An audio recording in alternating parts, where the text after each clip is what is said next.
시골 의사 TV라고 하는 그런 유튜브 채널이 있습니다. 그렇게 인기 있는 채널이 아니라서 아마 여러분들 모르시는 분들이 많으실 겁니다. 저는 채널 이름이 독특해서 호기심에서 들어가 봤는데 몇 번 보다 보니까 방송을 하시는 의사 선생님에 대한 매력을 느끼게 됐습니다. 혼자 방송하는 거예요. 이분은 이력이 독특합니다. 원래 해양대학을 나오시고 군인이 되고 싶어서 해군으로 근무를 하는데 그 꿈이 좌절됩니다.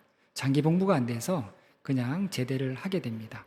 그 후에 조선소에서 일을 하다가 내 인생 한번 또 걸어봐야 되겠다라고 해서 의학 전문 대학원에 도전하려고 이제 학원을 등록하게 되는데 거기서 또 한번 좌절하게 됩니다. 가서 보니까 해양대학 나온 친구들은 한 명도 없는 거예요. 서울대, 연고대, 카이스트 이런 친구들이 와서 의학 전문대 대학원을 준비하는 걸 보고 내가 이걸 계속 해야 되나 말아야 되나 갈등하기 시작합니다. 그럼에도 한번 해보자.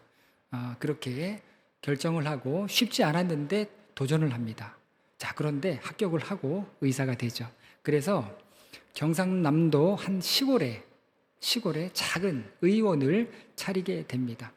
이런 이야기들을 여러 번 보다 보니까 이분이 참 진솔한 사람이구나 하는 것이 느껴졌습니다. 그 방송이 다른 게 아니고요. 진료 받으러 오시는 할머니들에 대한 이야기가 많고 오늘은 할매들한테 시골 할매들한테 하루 종일 혼났습니다 이러면서 그리고 그분들이 갖고 오시는 상추 쑥에 대한 이야기. 근데 또 그런 것만이 아니라 그런 영상만이 있는 것이 아니라 이분이 타고 다니는 차에 대한 또 영상도 있습니다. 테슬라 X 플레이드라고 하는 차를 타는데 저는 이제 카니발을 타면서 차가 이렇게 좋아졌구나, 이렇게 놀랍게 차가 진화했구나, 저는 감탄하면서 타는데 테슬라 X 플레이드를 보니까 카니발은요 눈에도 안 들어와요. 이 테슬라 X 플레이드는 우주선입니다. 우주선이고 문 열리는 것도 그렇고 이게 1억 5천이 넘어요.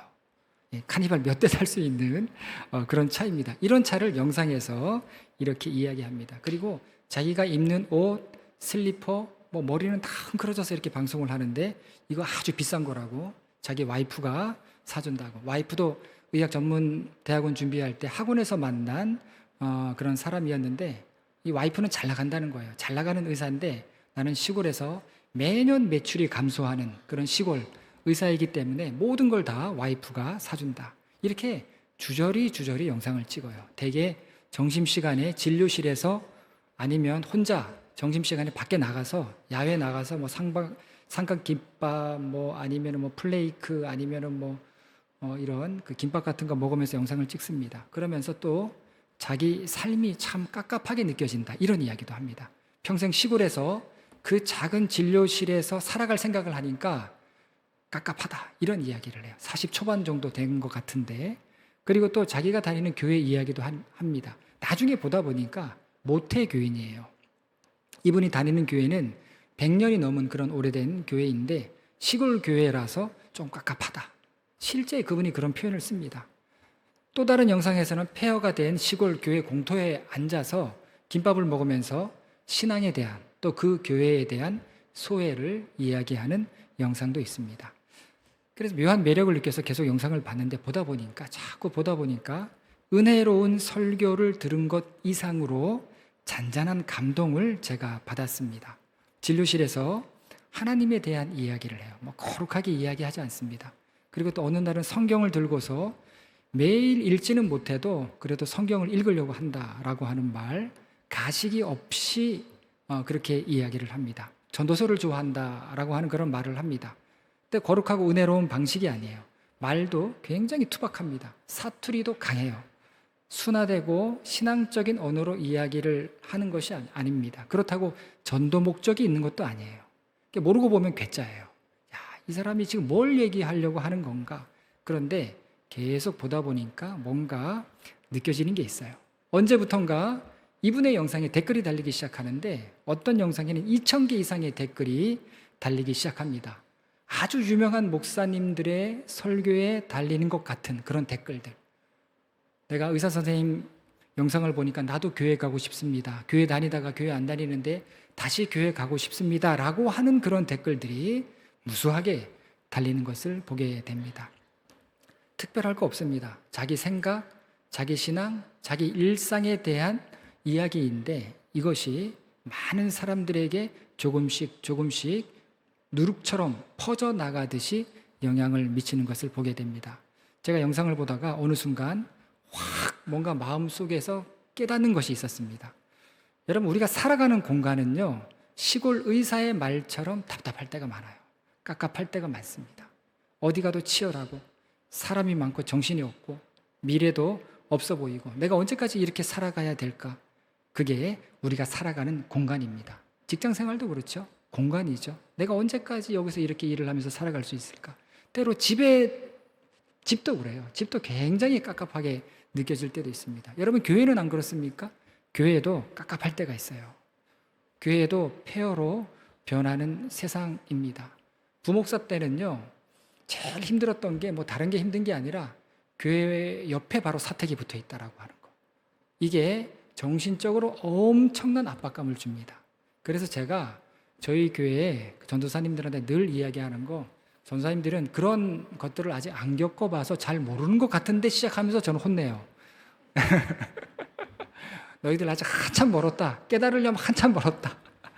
그게 초창기에는 정말 견딜 수 없을 정도로 답답함을 줍니다. 어디서도 만족할 수 있는 데가 있을까? 만족할 것을 찾기가 어렵죠. 그런데 여러분, 제가 그 영상을 보면서 느낀 게 뭐냐면, 시간이 다르구나. 시간이 다르구나. 이분이 그런 이야기합니다. 할머니, 할아버지들이 다 돌아가시고 내 역할이 없어질 때 나도 그때 시골을 떠나겠다. 시간이 다르죠. 진료실을 깝깝하다고 했는데 이분이 살아갈 시간을 다르게 생각하는 겁니다. 어려서는 어머니 손에 이끌려서 교회 갔는데 지금은 스스로 교회 간다라고 하면서 한시라도 내가 예수 믿는 사람이라는 정체성이 변한 적이 없다. 매일매일 나는 예수 믿는 사람들이다. 환자를 대할 때 나는 예수 믿는 사람이다 라는 것을 전제하고 때로 기도해 주기도 한다고 합니다. 짬짬이 진료 짬짬이 성경을 읽으려고 하고 교회 가서 예배드리고 하나님에 대해서 생각을 하면서 나는 복된 삶을 살고 싶다라는 그런 이야기도 합니다. 시간이 다른 거예요. 살고 싶은 시간, 지금 누리고 있는 시간, 나를 둘러싼 공간과 환경은 변하지 않고 여전히 나를 옥죄어올 수 있는 그런 환경과 공간 속에 살아가지만 이분의 시간은 남들과 다른 시간 속에서 살아가는 겁니다. 아브라함 헷셀이라고 하는 신학자가 시간이 거룩한 곳에 안식이 있다라는 이야기를 합니다. 그러면서 공간을 탐하지 말고 시간을 탐하라라는 이야기를 합니다. 여러분, 우리는 공간을 탐해요. 좀 더 좋은 환경, 좀 더 좋은 직장, 좀 더 좋은 학교, 좀 더 좋은 집, 다 공간입니다. 여행지도 그렇죠. 좀 더 좋은 여행지, 다 공간을 탐합니다. 그런데 시간을 탐하라는 거예요. 여러분, 이곳이 체육관인데 여기가 교회입니까? 교회 아니죠. 여기 오는 이유가 있어요. 여러분들이 오시는 이유, 이 높은 곳에서 이렇게 멀리서 원근각지에서 이렇게 오시는 이유가 뭡니까? 시간이에요. 하나님께 예배드리는 시간, 함께 찬양하는 시간, 함께 은혜를 받는 시간, 함께 믿음의 성도들과 교제하는 시간, 그 시간 때문에 우리는 이곳에 모인다라는 겁니다. 저는요, 매주마다 수련회 온 것 같습니다. 우리 신목사님하고 우리 권사님 찬양 인도할 때 그 시간이 너무 좋아요, 사실. 설교자는 자기 설교에서 은혜 못 받습니다. 찬양에서 은혜 받아요. 성가대 찬양 너무 좋고요. 또 우리 목사님, 신목사님 인도하는 찬양 그 분위기, 우리 또 권사님 때로 화음을 넣으면서 막 이렇게 치고 나갈 때 그 찬양 가사, 이게 너무 기다려져요, 솔직히. 그리고 여기서 찬양할 때 보면 이 시간은 여름 수련회 온 시간이에요. 여러분들은 그런 생각 못 하시겠지만 저는 매주마다 우리가 여름 수련회 왔구나. 여기서 여름 수련회 하고 있구나. 이런 생각을 갖습니다. 시간이 다르죠. 여기는 체육관입니다. 그러나 시간은 우리가 하나님과 함께하는 시간, 은혜 누리는 시간, 내 삶의 의미와 목적을 다시 점검하고 다시 깝깝한 공간으로 다시 돌아가야 한다 할지라도 리프레시 되어서 새롭게 공급받아서 돌아가는 시간, 그 시간이 바로 이곳인 것입니다. 그래서 여러분, 성경에 보면 감옥에 있어도 찬송하죠. 감옥에 있어도 막 하나님 앞에 기도하죠. 자유함을 얻죠. 이게 뭡니까? 감옥이든지 아니면 물 같은 시험이든지 불 같은 시험이든지 하나님과 함께하는 시간을 통해서 우리 성도는 안식을 누리게 된다라는 겁니다. 여러분, 저는 밤에 찬양 틀어놓고 이렇게 잠들 때가 많은데 찬양 중에 우리 함께 기도해. 우리 함께 기도해. 그거 틀어놓으면은요, 영적인 감동이 얼마나 밀려오는지 몰라요. 저 혼자 있어요. 아무도 없습니다. 저는 이제 집사람하고 각방 쓰기로 서로 이제 이미 예전부터 이제 도저히 같이 못 자겠다. 나는 이제 잠이 안 와서도 못 자고 옆에 누가 신경이 있어서 못 자고 각방 쓰기로 하자. 그래서 이제 각방 쓰면서 이렇게 있는데 여러분 우리 함께 기도해. 저 혼자예요. 그런데 엄청난 감동이 밀려올 때가 있습니다. 그 작은 방, 그 답답함. 저희 집에서는 제 방이 제일 답답해요. 일부러 더위 안 탄다고 제일 답답한 방을 저한테 배정을 했습니다. 바로 앞에 냉장고가 있었고 냉장고 열기가 얼마나 나오는지 부엌 옆에 붙어 있는 방이라 뭐 옛날에는 한여방이라고 하지 않습니까? 그런 방을 저한테 준 거예요. 그런데 거기서 얼마나 좋은지 몰라요. 밤에 찬양 틀어놓고 있으면 이게 뭡니까? 시간이에요. 공간을 탐하지 아니하고 시간을 탐하는 신앙생활. 그러면 하나님의 도우심을 기대하고 그런 하나님을 바라보는 시간을 통해서 우리는 안식하게 되는 거예요. 안식할 곳이 하나님과 보내는 그 시간이 안식할 장소가 되는 겁니다. 여러분 나오미가 어떻게 살았습니까? 공간을 탐했어요. 더 좋아 보이는 모압에 가서 살려고 했죠. 거기 가서 있다 보니까 어떻게 됩니까? 이게 아니구나. 공간이 아니라 시간. 하나님께서 은혜로 도우시는 시간을 내가 따라가면서 살아야 되겠구나 하는 이것을 깨닫게 되는 겁니다. 하나님과 함께하는 시간의 중요성을 나오미가 깨달아요. 여러분 룻은 모압에서 베들레헴으로 왔습니다. 룻에게 베들레헴에서 살라고 하는 것은 굉장히 힘들고 어려운 일인데 역시 낯선 곳이라 할지라도 하나님과 함께하는 시간이기 때문에 룻이 거기서 살아갈 수 있게 되는 겁니다. 여러분 그래서 하나님과 함께하는 시간을 중요하게 여기는 사람들의 특징이 있습니다. 여러분 공간이 중요하면은요 여기 여러분 올 이유가 없어요. 좋은 교회 많습니다. 그런 교회 가셔야죠. 그런데 하나님과 함께하는 시간을 중요하게 여기는 사람들의 특징이 있는데 그게 뭐냐면 이 룻이 그걸 지금 보여주고 있습니다. 나오미도 그걸 보여주고 있어요. 그게 뭐냐면 자기 현실을 그대로 받아들여요. 사람이 갑자기 어려워지면 당한 어려움보다 나를 받아들이지 못합니다. 왜 내 인생에 이런 문제가 닥쳤을까? 왜 내 신앙생활에 이런 어려움이 찾아올까? 이것 때문에 굉장히 고통스럽습니다. 무엇이 잘못된 것인가? 뭐가 잘못된 것인가? 그 고통에서 헤어나오지는 못해요. 근데 그런 마음을 가지면 가질수록 그 고통은 끝나지 않아요. 그 고통은 계속 연장이 되는 것을 보게 됩니다. 여러분 다 공감하시죠? 내가 하고 싶은 거, 내가 계획했던 거 다 이루고 살아오셨습니까? 그렇지 못한 경우가 더 많았을 거예요. 전혀 생각지 못했던 직장에서 일했고 저도요 전혀 생각지 못했던 교회에서 사역을 지금까지 해온 것 같아요. 전혀 생각 못했어요. 저는 목사 한 수 받고 사실은 시골에 강원도 쪽으로 가고 싶어서 그 친구들이 제 마음을 알고 하여튼 정선에 자리가 있어서 제가 정말 가려고 했는데도 그게 안 되는 거예요. 있던 교회에서 못 가게 하는 거예요. 그래서 그런 일들이 좌절되기도 했고 전혀 생각지 못했던 직장에서 일을 했듯이 저도 전혀 생각지 못했던 방법의 목회를 하게 됩니다. 그리고 여러분 이상형이 다른 사람하고 결혼하기도 하죠.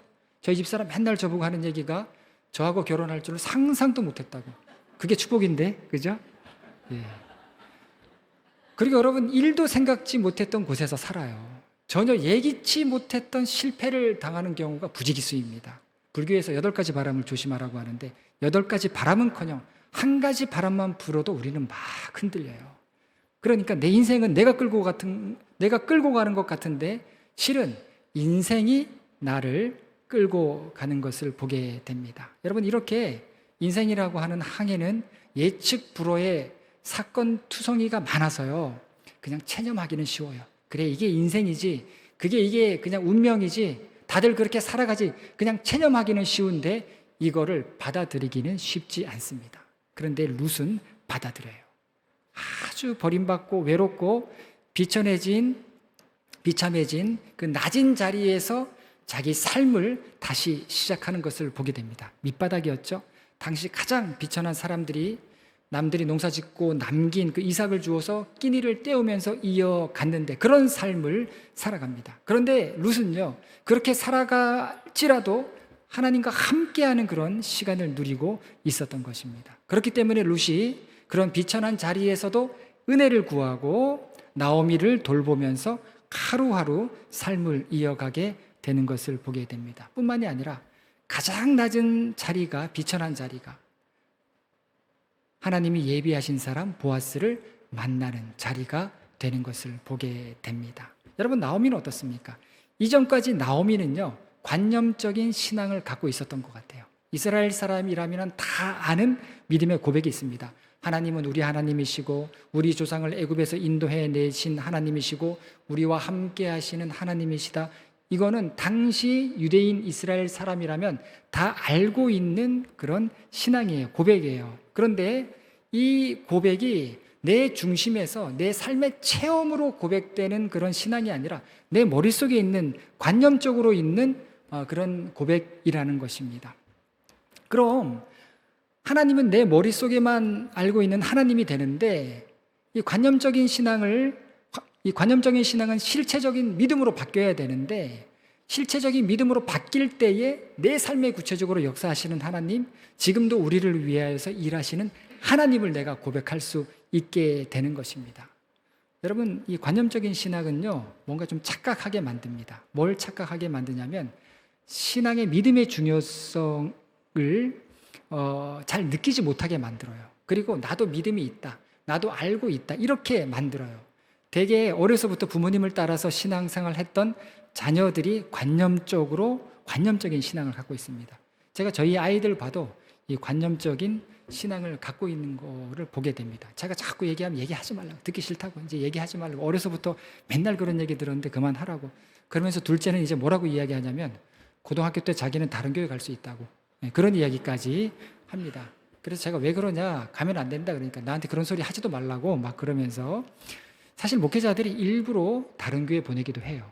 목회가 조금 힘들고 어려우면 애들이 다 알거든요. 목회자 자녀들은 교회에서 무슨 일이 일어나는지를 다 알아요. 각자 방에서 아이들이 있어도 엄마 아빠가 하는 이야기를 어떻게 들었는지 다 듣고 알고 있습니다. 그래서 일부러 보내는 경우가 있는데, 그래서 제가 물었어요. 그럼 어느 교회 가고 싶냐 그랬더니 친구들이 이야기하는데 이번에 수련회 갔다 와서 뭐 이야기하고 뭐 수련회 무슨 일이 있었다는 거 이야기하는데 방주교회에 잘생긴 오빠들이 많다고 하더라. 방주교회로 가겠다. 그래서 다른 교회는 다 괜찮은데 그 교회만은 안 된다. 사랑의 교회를 가라, 제가. 그래서 하여튼 뭐 네가 결정하는 거 좋은데, 큰애한테도 제가 그랬어요. 네가 신앙생활 잘할 수 있으면 잘할 수 있는 교회 찾아가라. 근데 뭐 큰애는 또 아빠 설교는 잘 들린다 또 이렇게 얘기해요. 그러니까 얘네들이 저를 뭐 들었다 놨다 하는 거예요. 둘째는 더 이상 얘기하지도 말고 내가 알아서 할 테니까, 내가 알아서 결정할 테니까. 근데 제가 가만히 보면 경험은 아니에요. 체험은 아닙니다. 실체는 아니에요. 내가 정말 내 삶의 역사하시는 하나님을 믿습니다, 이게 아니고 관념적이에요. 교회에 나가야 된다는 관념이 있고요. 그리고 예배 드려야 된다는 관념만 남아 있어요. 그러니까 이 신앙이 아직 어린 것을 보게 됩니다. 나오미가 그런 신앙 가졌죠. 하나님은 알고 있는데 이게 내 삶에 구체적으로 역사하시는 하나님인 건 아닌 거예요.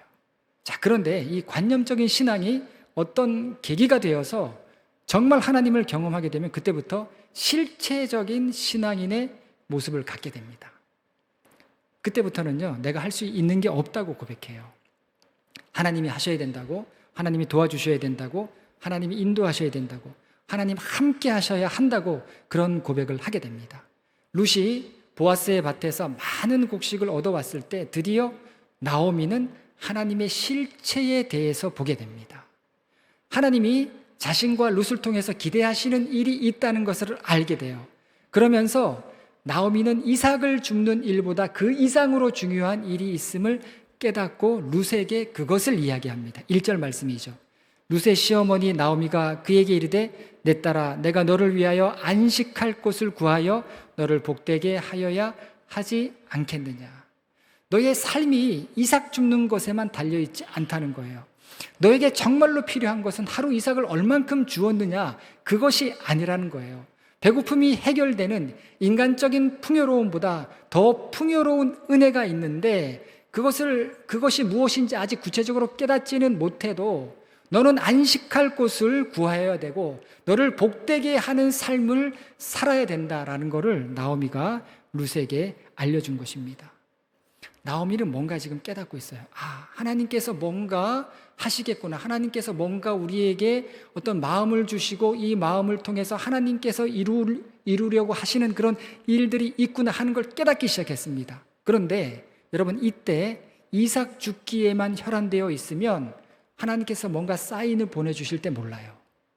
그래서 여러분, 우리가 살아가는 일상의 삶에서 하나님을 바라보고 하나님의 뜻에 귀를 기울이고 모든 일들을 그냥 우연한 일로, 그냥 당연히 일어나는 일로 받아들이지 말고 내 마음속에서 곱씹어 보면서 하나님께서 지금 무엇을 원하시는 것일까? 이것을 통해서 나에게 깨닫게 하시는 것이 무엇일까? 하는 이런 신앙적인 훈련을 하는 것이 굉장히 중요합니다.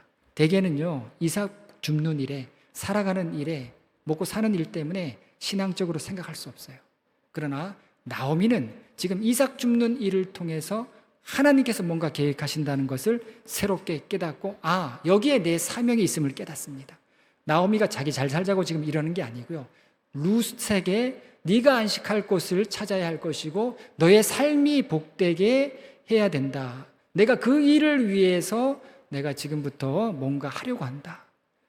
나오미가 룻의 삶의 안식과 복을 얻게 하기 위하여서 이렇게 말하고 있는 것을 보게 됩니다. 책임감을 갖는 거죠. 그래서 여러분, 우리 교회도 사실은 연배가 높습니다. 그래서 연배가 높기 때문에 이제 우리가 할 일이 뭐겠어요? 여러분들은요, 제가 어떻게 해도 혼자서라도 신앙생활 잘할 분들이에요. 어디서라도 예배생활 잘할 분들이고 어디서라도 신앙생활 잘할 분들인데, 이제 여러분, 우리에게 남아있는 일은 뭐냐면 나오미가 룻에게 안식할 곳을 찾아주기 위해서 애썼듯이, 복된 삶에 대해서 일러줬듯이, 여러분, 우리의 사명은 이제 거기에 있는 거예요. 우리의 자녀들, 또 우리가 알고 지내는 사람들, 안식할 곳이 어디에 있는가, 또 우리가 정말 복되게 살아가는 삶을 어떻게 살아갈 수 있는가, 여러분의 사명이 거기에 있는 거예요. 나중에 이제 우리 추수감사절이나 뭐 이럴 때 전도 행사 이렇게 할 때 저는 예전처럼 이렇게 외부 사람들 막 초청하기보다 우리 가족들 초청하세요. 가족들. 어머니 아버지 초청하시고, 교회에 나오다 안 나오는 자녀 초청하시고, 교회에 나오다가 시험 든 자녀 다시 불러서 우리가 그래도 신앙생활 같이 해야 되지 않겠냐고 가족들 초청하셔야 돼요. 자녀들 우리가 잘 신앙으로 키워야 되는 겁니다. 나오미가 다른 사람 신경 쓰지 않아요. 자기 아들 다 잃어버리고 자기 남편 잃어버리고 자기 따라온 룻 하나의 삶을 생각하게 됩니다. 거기에 하나님의 계획이 있다는 걸 알았어요. 룻을 통해서 하나님께서 뭔가 이루려 하신다는 것을 깨달았어요. 그랬을 때 영적인 책임감을 갖고 있는 것을 보게 됩니다. 나오미가 이처럼 확신을 갖게 되니까, 여러분, 확신 있는 사람은 어떻게 합니까? 도전하죠. 그래서 나오미는 이제 하나님의 기업을 이어가기 위한 도전을 하게 됩니다. 2절부터 4절까지 말씀을 보면, 내가 함께하던 하녀들을 둔 보아스는 우리의 친족이 아니냐. 보라, 그가 오늘 밤에 타작마당에서 보리를 까불리라. 그런즉 너는 목욕하고 기름을 바르고 의복을 입고 타작마당에 내려가서 그 사람이 먹고 마시기를 다하기까지는 그에게 보이지 말고, 그가 누울 때에 너는 그가 눕는 곳을 알았다가 들어가서 그의 발치 이불을 들고 거기 누우라. 그가 내 할 일을 내게 알게 하리라 하니. 자, 룻기에서 대반전이 일어나는 말씀이 있는데 그 말씀이 바로 오늘 본문의 말씀입니다.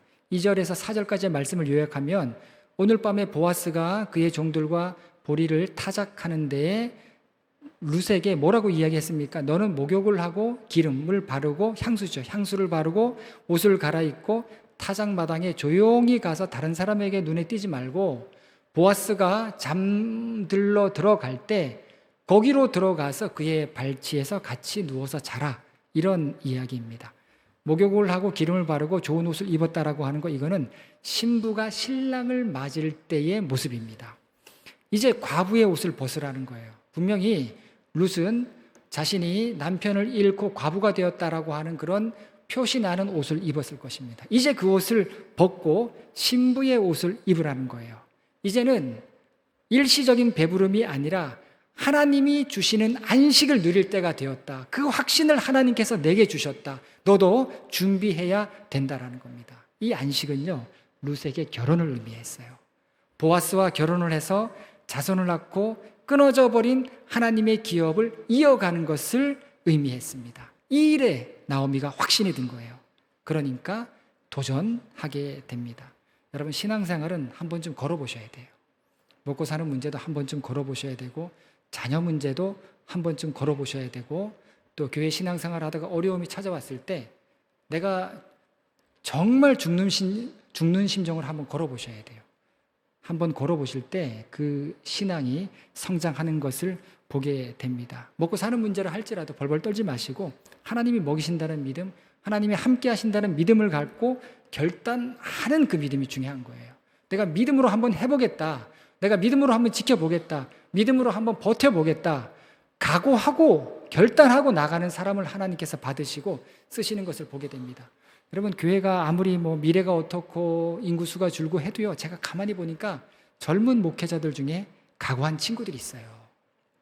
신학교 다 미달이어도 그 미달인 신학교 들어가서 그 중에서 젊은 친구들이 아주 도전적으로 하는 그런 친구들이 있습니다. 우리 교회에서 제일 가까운 교회가 여기 아래 교회에 있는데 나이가 굉장히 어려요. 30 초반 정도 됐는데 이 친구가 청년들 몇 명하고 지하에서 그렇게 개척을 하는 거예요. 그런 친구들이 있습니다. 흔들리지 않고 어렵고 힘들어도 그냥 나가는 친구들이 있어요. 여러분, 그런 결단 있는 사람을, 도전하는 사람을 하나님께서 쓰시고, 그런 도전이 없으면 안식이 없어요. 하나님께서 주시는 평안이 뭔지 몰라요. 그렇기 때문에 도전하셔야 됩니다. 그렇기 때문에 결단하셔야 돼요. 신앙은 결단하고 믿는 거지 믿어지기 때문에 결단하는 게 아니에요. 결단하면 하나님께서 역사하시는 것을 보게 된다라고 성경이 말씀하고 있지, 하나님께서 보여주시면 내가 믿겠다, 하나님께서 벌게 해주시면 내가 그때 봉사하겠다, 그게 아니고요. 하나님, 내가 하나님께 먼저 드리겠습니다. 하나님 함께 하실 줄로 믿습니다. 살아계신 하나님 내게 보여주실 줄로 믿습니다. 내가 믿음으로 살겠습니다. 결단하고 나가는 거죠. 창세기에 다말이라고 하는 여인이 나옵니다. 이 다말은 야곱의 아들 유다의 며느리예요. 유다는 야곱의 네 번째 아들입니다. 그런데 이 다말이 유다의 장남과 결혼했는데 장남이 죽어요. 그러면 율법에 따르면 그 시동생과 다시 결혼을 해야 돼요. 시동생과 결혼을 해서 그 가문을 이어가야 됩니다. 그래서 시동생과 결혼했는데 그 시동생도 죽어요. 그러면 그 다음 동생하고 결혼해야 되는데 이렇게 되다 보니까 시아버지인 유다가 겁이 나는 거예요. 아니, 또 셋째 아들과 결혼해서 셋째 아들마저 죽으면 어떻게? 그래서 유다가 트릭을 씁니다. 유다가 거짓말을 해요. 그래서 셋째 아들과 결혼을 못하게 해요. 이거를 다말이 알게 됩니다. 그러니까 다말이 어떻게 하냐면 거리의 여자로 분장을 해요. 거리의 여자로 분장을 해서 자기 시아버지 유다를 속입니다. 그래서 그를 통해서 쌍둥이를 낳게 되는데 이 쌍둥이가 바로 예수 그리스도의 조상이 됩니다. 여러분, 인간적인 측면에서는 이거는 설명할 수 없는 해괴망측한 그런 이야기일 수 있는데, 구약 성경에서는요, 하나님의 기업을 어떻게 해서든지 이어가려고 하는 사람, 내게 주신 하나님의 기업과 신앙을 무슨 수를 써서라도 이어가려고 하는 사람을 하나님께서는 인정하신 시대가 구약의 시대입니다. 하나님께서는 이거를 정말로 영적인 도전으로 보셨던 거예요. 그래서 다말을 옳게 여기셨고, 다말도 예수 그리스도 마태복음에 나오는 족보에 올라가 있는 것을 보게 됩니다. 내 삶 속에서 내가 살아가는 시간 중에서 하나님을 생각하게 되니까 세상이 뭐라고 하든 하나님께서 원하시는 일을 찾게 되고 그것을 이루고자 도전하게 되는 겁니다. 여러분, 나오미가 이렇게 도전을 한 거예요. 그렇다고 믿는 구석이 있어서 도전하는 게 아니죠. 나오미가 보아스를 철석같이 믿어서 도전한 게 아닙니다. 여러분 다 아시잖아요. 인생 경험이 조금 있는 분들 하나같이 하는 이야기가 뭡니까? 사람 믿어서는 안 된다고, 사람 믿고서는 안 된다고. 여러분, 신앙도 마찬가지예요. 신앙도 사람 믿고서 하는 겁니까? 제가 늘 이야기하지만 저를 믿고서 하는 거예요. 저를 믿으시면 안 되고요. 저도 여러분 믿고 신앙생활 하는 거 아니고요. 제 친구가 며칠 전에 이제 시골에서 올라온 친구들은 이렇게 연락을 합니다. 그리고 서울에 있는 친구들과 이렇게 밥 한 끼 먹고 서울에 있는 이렇게 커피 한 잔 먹고 이런 거를 굉장히 좋아해요. 왜냐하면 시골에서 올라오는 것도 힘든데 그렇다고 바로 내려가기도 좀 그렇고, 그래서 제가 이제 밥 사주고 이렇게 커피도 한잔 하고 이렇게 하는데, 또 올라오면 제가 잘해주려고 합니다. 편안하게. 근데 그 친구 하는 이야기가 뭐라고 이야기하냐면, 자기를 아버지라고 부르는 사람이 있었대요. 자기보다 나이가 많은데 아버지라고 하는 사람. 그런데 교회에 무슨 일이 있었는데 어느 순간부터 아는 척도 안 하더라. 아는 척도 안 하더라. 그래서 제가 그랬습니다. 그거 당연한 거 아니야. 그 사람이 잘못된 거지. 무슨 아버지야. 네가 무슨 아버지냐. 내가 보기에도 아버지가 아닌데. 여러분, 신앙은 그런 거 아니죠? 예. 신앙은 사람 믿고 목회자 믿고 하는 게 아닙니다. 하나님 믿고. 그런데 구더기 무섭다고 장 안 담글 수가 없죠. 그렇다고 우리가 아예 사람 안 쳐다보고 아예 사람 안 만나고 살 수도 없어요. 사람이 상처도 주고 실망도 주는데, 그래도 하나님은 우리에게 주시는 가장 큰 축복 중에 하나가 뭐냐면 사람을 통한 축복이에요. 목회에 굉장한 기쁨이 있습니다. 깜짝깜짝 놀랄 만큼 기쁨이 있고요. 막 머리가 곤두설 정도로 진짜 하나님이 이렇게까지 역사하시는구나 하는 거를 느낄 때가 있는데, 100% 사람을 통해서 역사해요. 100% 사람을 통해서 영적인 감동을 주고 사람을 통해서 뭔가 하나님께서 새롭게 일들을 행하시는 것을 보게 됩니다. 그래서 우리는요, 사람은 믿지 않아요. 사람은 믿지 않지만 사람 뒤에 역사하시는 하나님을 믿는 거죠. 그래서 어떤 중요한 모임이 있을 때, 누구를 만나야 될 때 여러분 꼭 기도하고 만나셔야 되는 이유가, 그렇게 할 때 하나님께서 축복으로 서로에게 역사하시는 거예요. 여러분, 우리가 그런 훈련들이 부족했죠. 예. 그런 신앙의 관계를 세워가는 일에 소홀히 했죠. 지금부터 하셔야 돼요. 축복은 사람을 통해서 오는 겁니다. 나오미가 이걸 확신해요. 보아스를 통해서 하나님께서 기업을 이어가게 하시고 보아스를 통해서 하나님께서 축복하시겠구나. 나오미가 남편도 잃고 자식도 잃고 빈손이 되고 빈털터리가 되고 자기 기쁨도 잃고 웃음도 잃어보니까 정말 소중한 것이 있는데, 그게 뭐냐? 하나님께서 안식하게 하시는 거, 하나님 안에서 안식하는 거, 이게 정말 가장 중요하구나 라는 것을 깨닫게 되고, 젊은 자기 며느리가 자기와 같은 삶을 살지 않기를 바랬던 겁니다. 너는 꼭 안식할 곳에서 안식을 누리면서 살아야 한다. 너는 꼭 하나님께서 복되게 너의 삶을 이끌어 주시는 그런 삶을 살아야 된다 라고 확신을 갖고 애를 쓰고 있습니다. 자, 그런데 이게 모험이라고 했습니다. 이게 무모한 도전일 수 있다고 했습니다. 당시 보리 타작은 이렇게 진행돼요. 보리를 다 베고 한 곳에 다 모아둡니다. 그리고 타작을 합니다. 타작 마당은 주로 언덕에 있어요. 아라우나 타작 마당도 모리아산 언덕에 있었죠. 거기다 성전을 짓지 않습니까? 타작 마당은 대개 언덕에 있는데, 이게 바람과 영향이 있습니다. 바람이 불면 언덕 위에서 불 때 곡식을 날리면 겨는 날아가고 곡식은 떨어지게 돼 있는 거죠. 그리고 대개 밤에 했다고 합니다. 낮에 왜 안 했냐면, 낮에는 돌풍이 불 때가 있어서 곡식이고 겨고 뭐고 이게 다 날아갈 수가 있다는 거예요. 그래서 밤에 주로 하게 됩니다. 대부분 이 당시 일꾼들은 성 밖에서 일을 하고 밤이 되면 성으로 들어가서 잠을 청하게 되는데, 타작할 때는 달랐다고 하죠. 타작할 때는 밤에 타작을 하기 때문에 보통 이제 짐승의 위협이 있어서 돌로 울타리를 쳐놓고 거기서 밤을 지샌다고 했죠. 거기서 잠을 자는 겁니다. 왜냐하면 도적이 곡식을 훔쳐갈 수도 있고 짐승이 곡식을 또 먹을 수도 있죠.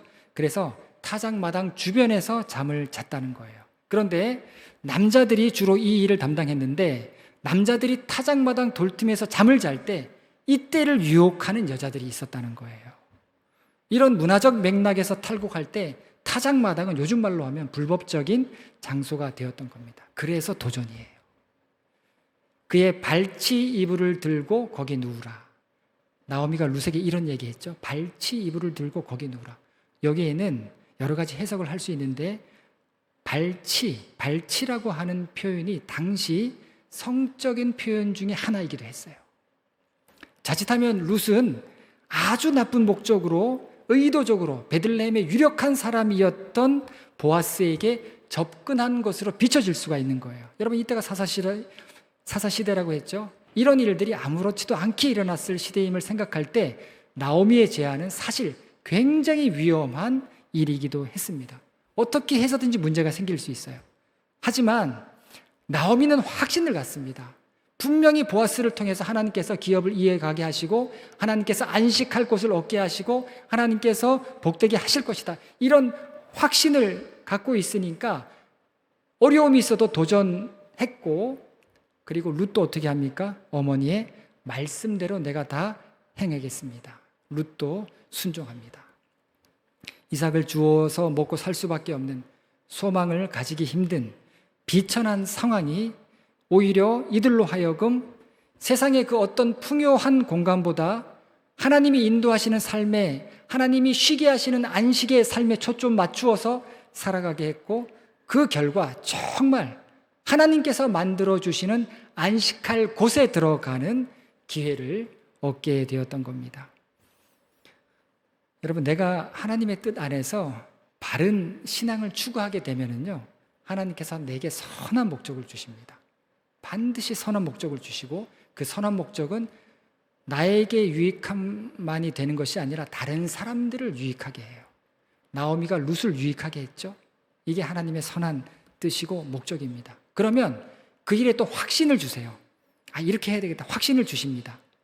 자, 그리고 그 다음에 또 다른 확신을 주시는데, 그게 뭐냐면 이거는 내가 하는 게 아니라 하나님께서 이루시고 하나님께서 하신다라고 하는 그런 확신을 주십니다.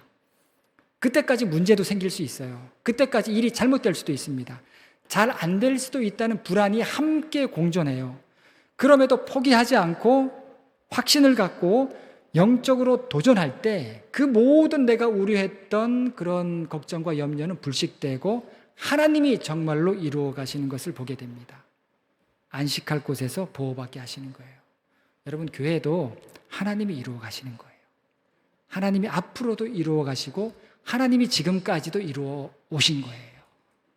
우리에게 믿음을 주시고 확신을 주시고 영적으로 도전하게 하셨지만, 그러나 하나님께서 이루어 가신다라고 하는 것. 나오미가 도전한 일을 룻이 순종했죠. 그리고 결국에 하나님이 이루어 가시는 것을 보게 됩니다. 드디어 안식할 곳을 찾게 되었던 거죠. 여러분, 그렇기 때문에 하나님을 향한 바른 중심을 갖는 거, 바른 마음을 갖는 거 너무 중요합니다. 하나님과 함께하는 시간을 갖는 거, 이거 너무나도 중요해요. 여러분, 앞으로 교회 신앙생활에 많은 변화들이 있을 겁니다. 예배 생활에도 앞으로 많은 변화들이 있을 거예요. 여러분, 일상생활 가운데 하나님과 함께하는 시간을 갖도록 여러분 스스로를 훈련하셔야 돼요. 스스로 성경 보시고, 스스로 묵상하시고, 스스로 밤에 자기 전에라도 찬양 들으면서 여러분의 신앙을 점검하시고 새벽에도 일어나시고. 저는요, 저희 어머니가 내 형제를 키우면서 아버지 광산에서 하니까 얼마나 힘들겠습니까? 형은 대학원 나오고 유학까지 하고 하니까 이건 키울 수가 없는 거예요. 그리고 둘째 누나는 대학을 못 가고 전도사님 만나서 결혼을 했으니까, 또 셋째 누나는 또 대학을 보내고, 저도 대학을 보내고, 제가 한번 지금 대학생 하나 있고 살아보니까 정신이 없어요. 정신이 없어요. 그러니 저희 네 식구 어떻게 살았겠습니까? 저희 어머니가 시골에서 서울 올라와서 아침 아주 일찍 나가서 밤 12시에 이렇게 항상 식당 일을 하셨어요. 그런데 제가 지금도 기억하는 건 새벽 기도를 혼자 하십니다. 암에 걸리고 항암 치료 받을 때에도 폐암 말기의 항암 치료가 그 약이 얼마나 독하겠습니까? 그냥 담요를 이렇게 싸놓고 기대어서 거기서 기도하시는 거예요. 여러분, 우리가 그런 시간을, 그런 훈련이 우리에게 되어 있나요? 그런 믿음의 훈련이 되어 있어야 돼요. 여러분, 스스로 말씀 보고 스스로 기도하고, 그리고 내가 살아가는 공간이 너무 깝깝할지라도 그런 시간을 통해서 하나님과 나와 함께하는 영적인 자유함, 영적인 은혜, 하나님께서 복 주시는 그런 삶, 이거를 우리가 누리게 되는 겁니다. 여러분, 그것이 바로 우리 그리스도인의 삶인 것이죠. 여러분, 룻은 아무것도 모르는 사람이에요. 율법이 뭔지도 몰랐고 제사가 뭔지도 몰랐던 그런 이방인 아니겠습니까? 그런데 하나님의 신비의 눈을 뜨게 되죠. 신앙은 하나님의 신비의 눈을 뜨는 거예요. 모였을 때뿐만이 아니라 여러분 가정에서, 직장 생활을 통해서 하나님 어떻게 역사하시는지 그 신비에 여러분이 눈 뜨셔야 돼요. 그러면 놀라워요. 은혜가 있습니다. 하나님 인도하심을 확신합니다. 안식할 곳을 얻게 되는 것입니다. 여러분, 이 나오미가 하나님의 신비의 눈을 뜨고 그런 나오미를 통해서 룻까지도 하나님의 역사에 참여하게 되는 그런 인물이 되는 것을 보게 됩니다. 여러분 안식할 곳이 없습니까? 하나님과 함께하는 시간을 통해서 여러분이 답답하게 여기는 그 삶의 자리와 공간이 여러분에게 안식하는 곳이 되기를 간절히 바라겠습니다. 순전한 마음으로 도전하시기 바랍니다. 그렇게 할 때 하나님께서 이루시고 하나님께서 일하시는 놀라운 경험을 하게 될 줄로 믿습니다. 기도하시겠습니다. 하나님, 내가 원하는 삶, 또 내 계획대로 사는 삶이 아니라 온전히 하나님께 맡기고 하나님의 인도하심과 하나님 주시는 마음을 따를 때 하나님께서 이루어 가심을 보게 될 줄로 믿습니다. 하나님께서 안식할 곳을 우리에게 마련해 주실 줄로 믿습니다. 하나님, 그런 삶이 저희의 삶이 될 수 있도록 인도하여 주시옵소서. 예수님의 이름으로 기도합니다. 아멘.